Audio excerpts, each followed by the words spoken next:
57.000 de locuitori are Wels din Austria, unde am fost săptămâna trecută la un curs pentru Tauro, cel mai mare invertor de la Fronius.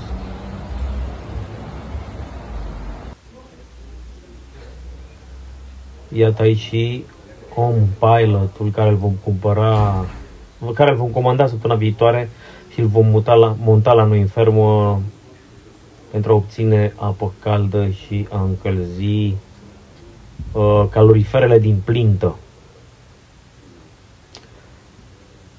Dacă nu ești deja abonat canalului nostru, click pe subscribe astfel încât să îți arăt cum le montăm pas cu pas.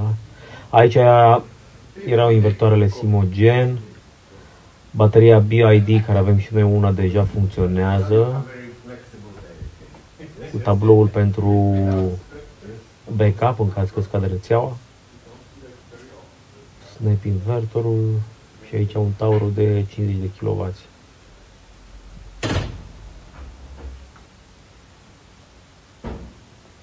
Ca și noutate am înțeles că și bateriile LG sunt compatibile cu invertoarele de la Fronius.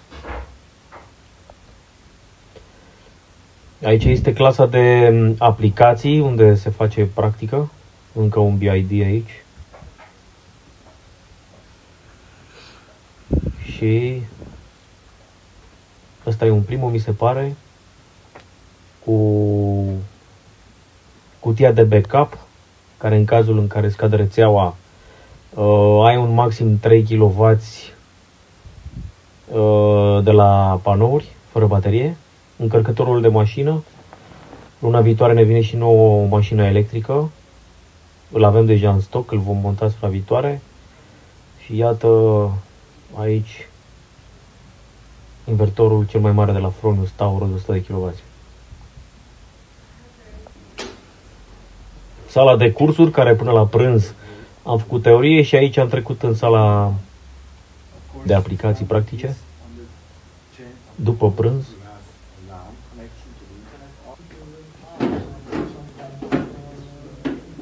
Partea deschisă a acestui invertor este partea de DC, cu fuzibile de 20 de amperi pe fiecare string. Deja vine el echipat cu ele. Marele avantaj la acest invertor este că power stage-urile se demontează și pot fi trimise în service pentru reparație, doar power stage-ul, astfel încât invertorul îți rămâne în continuare la client să producă. Iată aici cum se desface, a uitat un șurup. O scoate acum. Undeva la 30 de kg cântărește un power stage.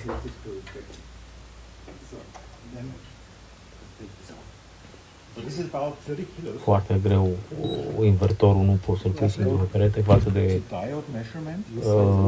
Gen 24, care le poți monta singur. A fost un curs foarte interesant, am învățat multe și de-abia aștept să merg la următoarele.